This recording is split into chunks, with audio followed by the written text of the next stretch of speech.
Okay, everybody, so today is the integumentary system, and that involves your skin, your hair, and your nails.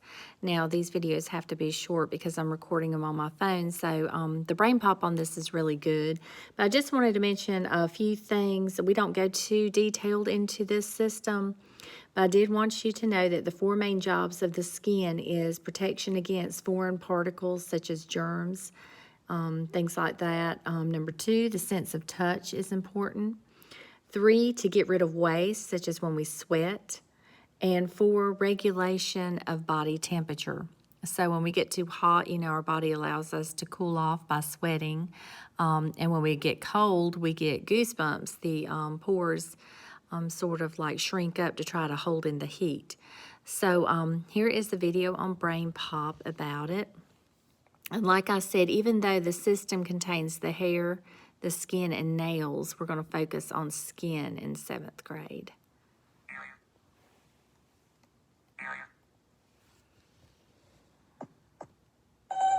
Ooh, nice try, but no.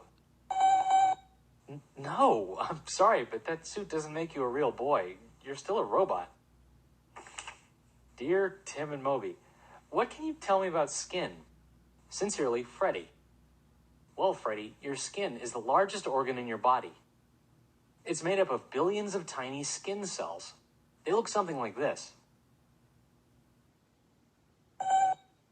Every square inch of your skin contains about 20 million of them.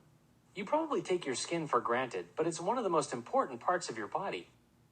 Your skin is your first line of defense against all sorts of bad stuff. It prevents germs from entering your body. It prevents bumps, cuts, and bruises from damaging your internal organs.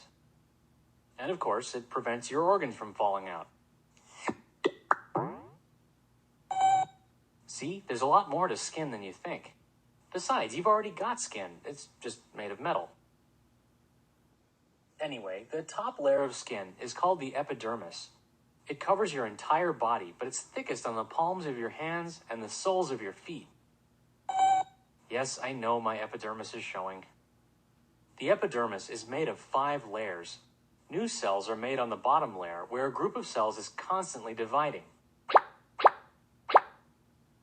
These new cells are pushed upward toward the surface, where they eventually die. In fact, the top layer of the epidermis consists entirely of dead cells. These cells fall off pretty quickly. You lose more than 2 billion of them every day. Your epidermis regenerates itself completely every 3 to 5 weeks. That's a good thing because there are some pretty important structures in there. Melanocytes are special cells that make a pigment called melanin. That's the stuff that gives your skin its color. People from different areas of the world have different amounts of melanin in their skin. Like, people from Africa have lots of melanin, and people from Scandinavia don't have much at all. Anyway, melanocytes make more pigment when they're exposed to sunlight, which is why you get a tan when you've been out in the sun all day. Hey, cut it out. I'm not wearing sunscreen. Underneath the epidermis is a layer of skin called the dermis. It contains sturdy fibers called elastin and collagen. These fibers give the skin its structure, strength, and elasticity. There's a lot of other cool stuff down there too. Like hair follicles, which are the little sacs that produce your body's hair. And sweat glands, which produce sweat. You might think sweat is gross, but you need it. Sweating helps your body cool off on hot days and prevents you from overheating. Sebaceous glands produce an oily substance called sebum.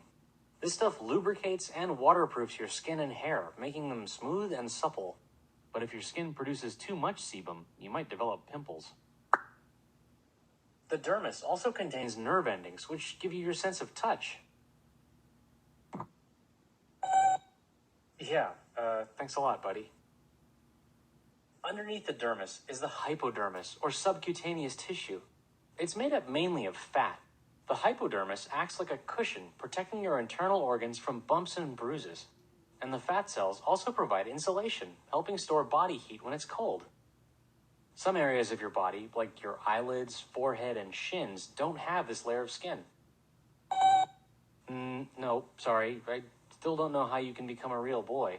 Maybe you should wish on a star or something.